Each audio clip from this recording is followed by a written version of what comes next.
Hello everyone. आज मु आपण मानक सहित गोटे शेयर करी कि गोटे हाउस वाइफ कौन पाई ऑनलाइन बिजनेस करबा निहाती जरूरी। आर तीनोटी कारण। प्रथम कारण एथिरे लो स्टार्टअप कॉस्ट। जेकोसी जगार जेकोसी समय जड़े ये बिजनेस करें कौन डिग्री आवश्यकता नहीं। केवल गोटे स्मार्टफोन आ गुड इंटरनेट कनेक्शन थिबा दरकार। द्वितीय कारण हूँ डिजिटल स्किल डेवलपमेंट। एथिरे घर काम करने सहित निजर पर्सनल स्किल डेवलपमेंट करेंगे और कम्युनिकेशन स्किल को भी डेवलप करेंगे। तृतीय कारण निजको फिनान्शियल फ्री करेंगे।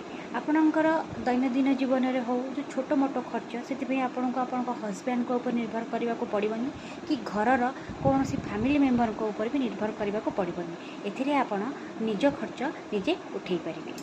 Thank you.